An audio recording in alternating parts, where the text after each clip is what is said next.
और आइए देखते हैं हमारी खास पेशकश एजेंडा एट 9। आपको बता दें छतरपुर के बड़ा मलहरा से हिंदू सम्मेलन के मंच पर बागेश्वर धाम के पीठाधीश्वर पंडित धीरेन्द्र कृष्ण शास्त्री ने बड़ा और तीखा बयान दिया है। आरएसएस के शताब्दी वर्ष के मौके पर उन्होंने कहा कि अगर भारत में आरएसएस ना होता तो आज हिंदू नहीं बचा होता।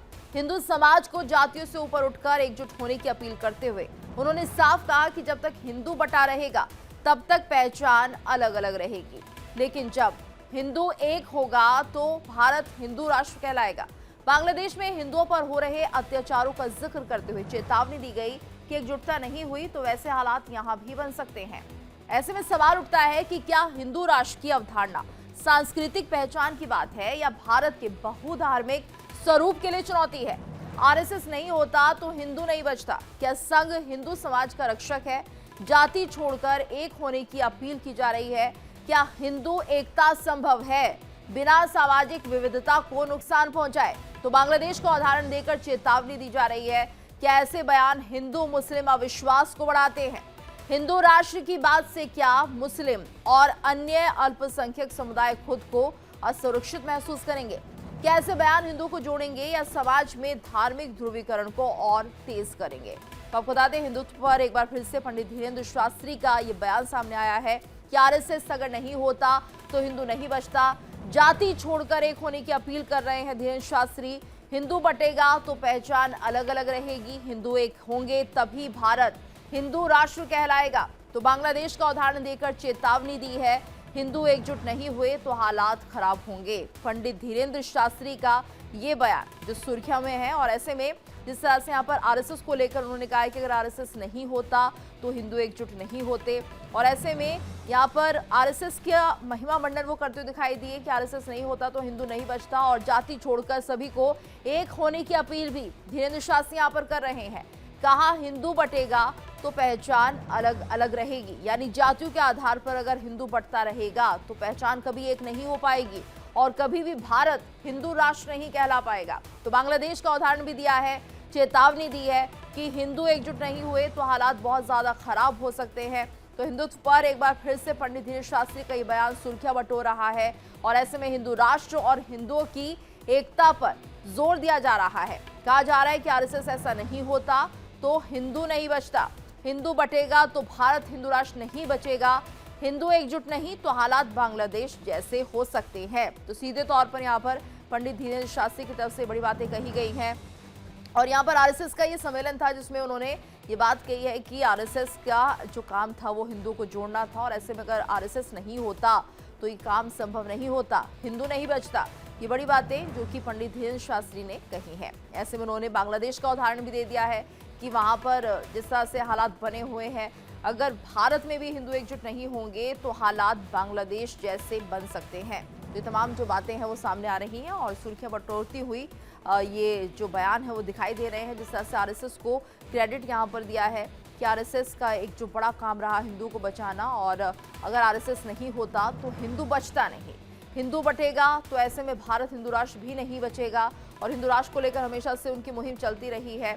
वो हमेशा से अपने बयानों में ये कहते रहे हैं कि भारत को हिंदू राष्ट्र बनाना है, जाति पाति से ऊपर उठना है, और उसके बाद ही भारत एकजुट होकर हिंदू राष्ट्र बन सकता है। तो एक बड़ा आह्वान भी उन्होंने कर दिया है।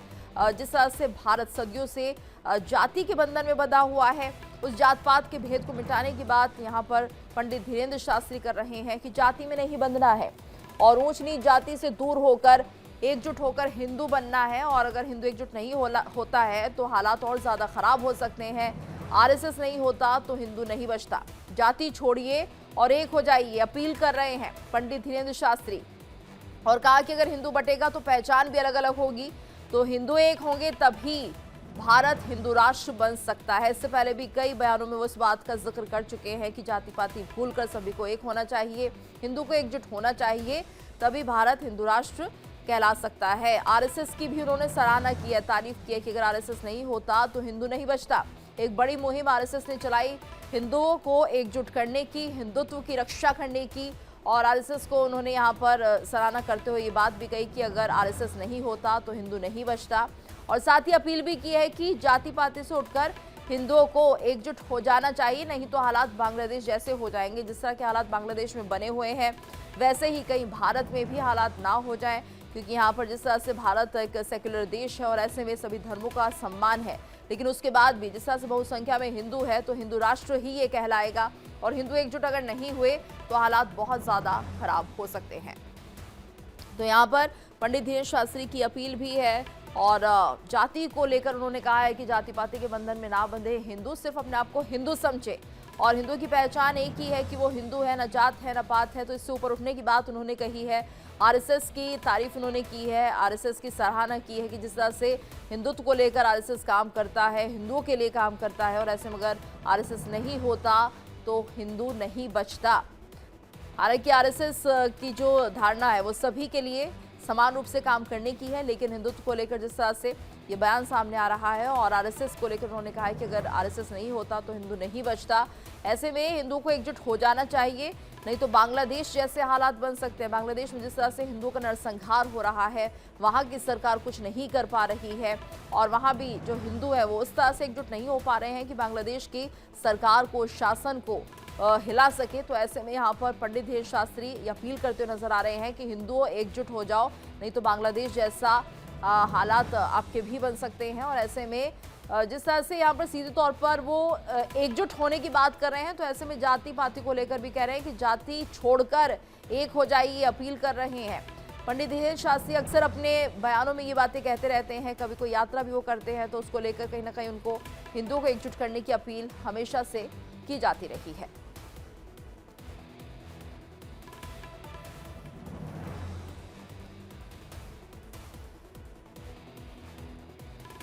चलिए आज हम इसी को लेकर, इसी मुद्दे पर चर्चा करने जा रहे हैं। हमारे साथ मेहमानों का खास पैनल भी जुड़ चुका है। हमारे साथ आचार्य डॉक्टर रामविलास चतुर्वेदी जी जुड़ गए हैं, हिंदू धर्म गुरु हैं। साथ ही आचार्य डीपी शास्त्री जी जुड़े हैं, हिंदू धर्म गुरु हैं। और अब से कुछ देर के बाद हमारे साथ मौलाना सकी खान जी भी जुड़ेंगे, मुस्लिम विद्वान रहेंगे। आप दोनों का बहुत बहुत स्वागत है इंडिया डेली पर। और सबसे पहले रिएक्शन मैं आचार्य डॉक्टर रामविलास चतुर्वेदी जी से लेना चाहूंगी। आचार्य जी, आपसे हम समझना चाहेंगे, जिस तरह से पंडित धीरेन्द्र शास्त्री बयान दे रहे हैं कि अगर आरएसएस नहीं होता तो हिंदू नहीं बचता, एक बड़ा बयान ही माना जा रहा है, क्या कहेंगे? प्रथम तो आपको और आपके सभी पैनलिस्टों को जय श्री कृष्ण। आज पावन मकर संक्रांति का भी पर्व मनाया जा रहा है, तो आपके चैनल के सभी दर्शकों को पावन मकर संक्रांति की बहुत बहुत शुभकामनाएं।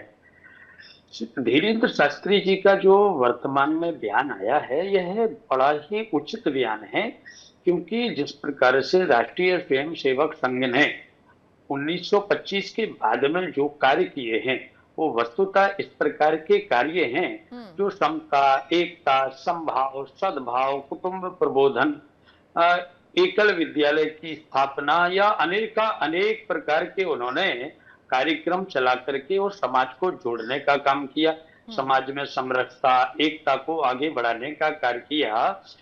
आरएसएस का एक ही लक्ष्य है, राष्ट्र धर्म राष्ट्र प्रेम, जो कि राष्ट्र के लिए समर्पित भाव से, बिना स्वार्थ के, बिना पद के, बिना किसी भी प्रकार के प्रलोभन के, सेवा मात्र मन में भाव रख करके कार्य करते हैं।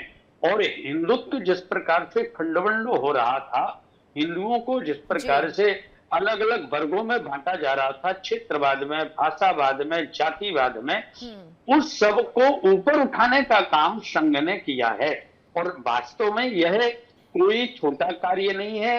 100 वर्ष की यात्रा को परिपूर्ण करते हुए राष्ट्रीय स्वयंसेवक संघ को जिस प्रकार से काम करते हुए हुआ है, जाकर के इस मुकाम पर पहुंचे हैं कि सभी हिंदुओं को उन्होंने एक प्रकार के, जैसे मुट्ठी बांधने से 5 उंगलियां एकत्रित हो जाती हैं, ऐसे सभी को बांधा है। रही बात जातिवाद की, तो देखिए हमारे समाज में पहले से ही वर्ण व्यवस्था थी। चतुर्वर्णम मया सृष्टम गुण कर्म विभाग सा। श्रीमद् भगवद गीता में भगवान बालकृष्ण प्रभु कहते हैं कि मैंने 4 वर्णों का सृजन किया है और उनको अपने अपने कर्मों के अनुसार अलग अलग विभक्त किया है। तो हमारे यहाँ भी पहले वर्ण व्यवस्था थी।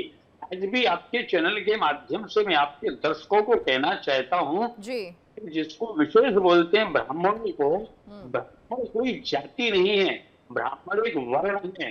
क्षत्रिय अथवा जो क्षत्रिय है वो कोई जाति नहीं, वो वर्ण है। वैश्य कोई जाति नहीं, वो वर्ण है।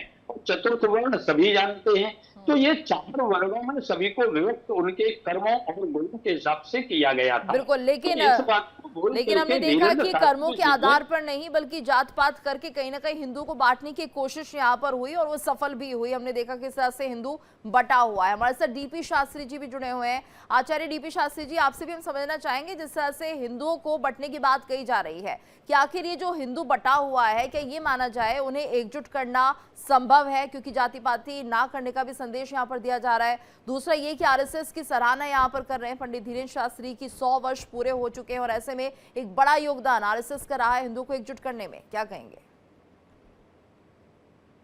सबसे पहले मकर संक्रांति की शुभकामना। भुवन भास्कर जगत पिता भगवान सूर्य जो है मकर राशि में प्रवेश किए हैं। खिचड़ी संक्रांति पोंगल के रूप में भारत में मनाया जा रहा है। हमारे सनातन वैदिक परंपरा में जाति शब्द जो है सो अनादिकाल से है। भगवान कृष्ण जो गीता में कहे चाहे वेद में है कि ब्राह्मणो अस्य मुखमासीत बाहु राजन्य कृता कुरु तदस्य दस्यापद्भ्याम गौ शूद्रो अजायत। शरीर में ही 4 जो स्थान हैं, मुखमंडल को ब्राह्मण, भुजा को क्षत्रिय, उदर को वैश्य और पैर के भाग को शूद्र स्थान सबके शरीर में दिया गया है। और संघ जो कार्य किया है वो वेद से, पुराण से, उपनिषद से, शास्त्र से एक साथ उसको जोड़ते हुए एक मानवता का परिचय, शांति का संदेश और हिंदुत्व के छवि को, सनातन को रक्षा के लिए किया है। संघ जो किया बहुत बड़ा काम किया है। उस कालखंड में जो स्थिति बनी हुई थी, ऐसी स्थिति बड़ी खतरनाक थी, भयावह थी कि किसी को कोई रास्ता नहीं दिख रहा था। ये 100 वर्ष की यात्रा संघ के एक बलिदान के रूप में है। उन्होंने गृहस्थ परिवार, घर परिवार, धन संपदा सब त्याग करते हुए देश के लिए, राष्ट्र के लिए, एकता के लिए आगे बढ़ के कार्य किया है, तो सराहना योग्य है। मेरे मित्र धीरेन्द्र जी जो कह रहे हैं बिल्कुल सत्य कह रहे हैं कि अगर आप एक नहीं बनोगे तो आगे आपके लिए बड़ी समस्याएं हो जाएंगी। क्योंकि भारत की स्थिति भी देखिए, विदेशों में देखिए, ईरान, बांग्लादेश, यूक्रेन जो चल रहा है, वो समय दूर नहीं है कि अगर हम लोग एक नहीं बनेंगे तो इन लोग की उत्पात, इन लोग की अनीति और इनके जो किए है कर कहीं ना कहीं ऐसे भयावह रूप धारण कर लेगा कि मानवता को शर्मसार करने लगेगा। तो हमारे पास क्या बचेगा? संघ के मार्ग बचेगा। हमारे सनातन की पद्धति है, हमारे ब्राह्मण, क्षत्रिय, वैश्य, शूद्र जो 4 वर्ण है, हम एक वर्ण के साथ हम लोग आगे बढ़ेंगे, रहेंगे, तभी हम अपने सनातन को रक्षा कर पाएंगे।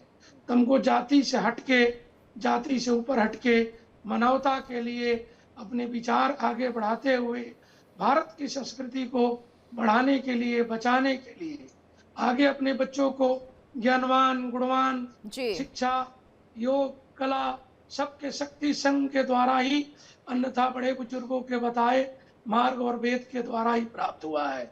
18 पुराणों में 4 लाख मंत्र बिल्कुल, लेकिन यहाँ पर आचार्य डीपी शास्त्री जी ये भी समझना होगा, हिंदू जो एकजुट नहीं हो पा रहा है, बार बार इस बात की अपील की जा रही है, तो उसके पीछे की वजह क्या है? जो जड़ें हैं, क्या उनको सुधारा जा सकता है? जैसे कि जाति पाति अगर है तो इसे दूर कैसे किया जाएगा? इसके लिए क्या कुछ हो रहा है? देखिए, राजनीतिक जो थी ना, राजनीतिक की जड़ें शुरू से भारत में आजादी के बाद बड़ी खराब रही। हमारे जो जोड़ने की, तोड़ने की राजनीतिक लोग के कारण ही बहुत ज्यादा इसका प्रभाव जो है भारत पे पड़ा। अभी भी नई शिक्षा का, नई उमंग का, नई जोश का बच्चों के प्रति श्रद्धा आ गई है। हर बच्चे समाज में जान गए कि कौन व्यक्ति मेरा कैसे यूज करना चाहता है। तो आगे आने वाली यानी कि अब ये माने कि जो लोग हैं या जो आने वाली जनरेशन है, शिक्षा के माध्यम से इस जाति के भेदभाव को खत्म करना होगा, जरूरी है। हमारे साथ मौलाना सकी खान जी भी जुड़ गए हैं, मुस्लिम विद्वान हैं। मौलाना सकी जी, आपको बहुत बहुत स्वागत है। और खान साहब, आपसे भी हम समझना चाहेंगे, जिस तरह से पंडित धीरेन्द्र शास्त्री ने एक बयान दिया है कि अगर आरएसएस नहीं होता तो हिंदू नहीं बचता, और ऐसे में हिंदू को एकजुट होने की अपील की, वरना बांग्लादेश जैसा हाल हो जाएगा, ये भी उन्होंने कहा है। आपका रिएक्शन लेना चाहेंगे इस बयान को लेकर? देखिए, मैं गुजारिश करूं, मैं कल की डिबेट में भी था। एक्चुअली मुझे सीधी बोली बोलने का मिजाज रहता है, तो लेकिन वहाँ कुछ ये कहा गया कि मैं झूठ से काम लेता हूँ, हालांकि जी मुझे सच कहने मौलाना की साहब, आपकी आवाज हम तक स्पष्ट नहीं पहुंच पा रही है। एक बार फिर से आपसे जुड़ने की हम कोशिश करेंगे। अभी हम नेटवर्क को ठीक कर लेते हैं, उसके बाद आपसे बात करेंगे। आप हमारे साथ बने रहिएगा। आचार्य डॉक्टर रामविलास जी का रुख कर लेते हैं। रामविलास जी, देखिए जिस तरह से पूरा जो माहौल बना हुआ है इस वक्त, जाति के चलते जो हिंदू है वो बटा हुआ है, लेकिन एकजुट करना कितनी बड़ी चुनौती हो सकती है?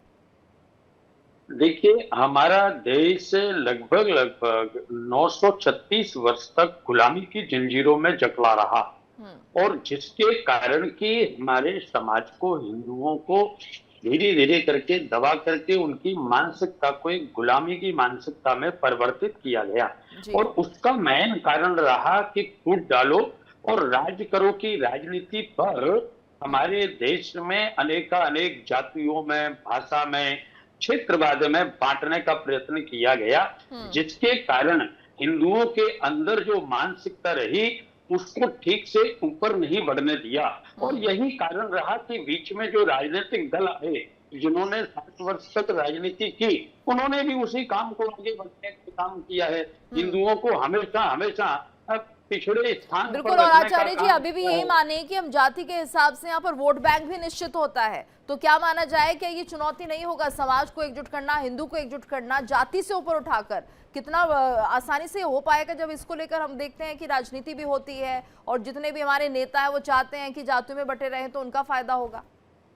इसीलिए तो आरएसएस का ये बड़ा दृढ़ संकल्प था। जब गुरुदेव हेडगेवार जी ने इसकी संस्थापना करके और इसका कार्यक्रम प्रारंभ किया और धीरे धीरे करके लोगों को जागरूक करने का कार्य किया, वस्तुतः अगर देखा जाए तो अब व्यक्ति मानसिक गुलामी से ऊपर उठाकर अपने आप को स्वतंत्र मान रहा है, जिसके कारण अपनी बात भी रख रहा है, खुले विचार भी रख रहा है और समाज में एकता का संदेश दे रहा है। लेकिन जिस प्रकार से राजनीतिक रोटी सेंकने के लिए लोगों ने जातिवाद का एक झंडा या बिगुल बजाने का काम करके हिंदुओं को तोड़ने का कार्य किया है, उससे अब धीरे धीरे करके हिंदू आगे बढ़ रहा है और अपनी जाति से ऊपर उठ करके, अपने क्षेत्र भाषावाद से ऊपर उठ करके व्यक्ति राष्ट्र के लिए एक हो रहा है। और एक बात और मैं कहूं, जिस प्रकार से धीरेन्द्र शास्त्री जी ने बांग्लादेश का नाम लिया है, वस्तुतः क्या बांग्लादेश किसी से छुपा हुआ है?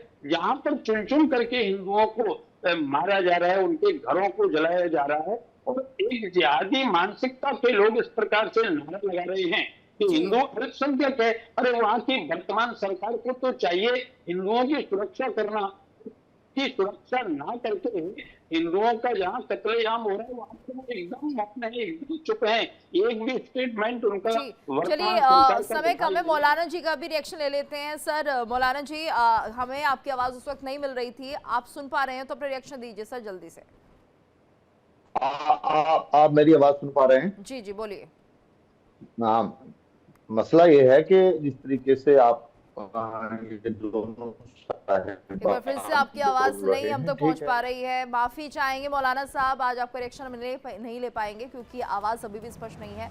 लेकिन जिस तरह से पूरा मामला सामने आया आरएसएस को लेकर, यहाँ पर दिनेश शास्त्री का ये बयान कि अगर आरएसएस नहीं होता तो हिंदू नहीं बचता, और जातियों को लेकर यहाँ पर कहा है कि एकजुट होना होगा, जाति पाति से ऊपर उठना होगा। आज की चर्चा में इतना ही।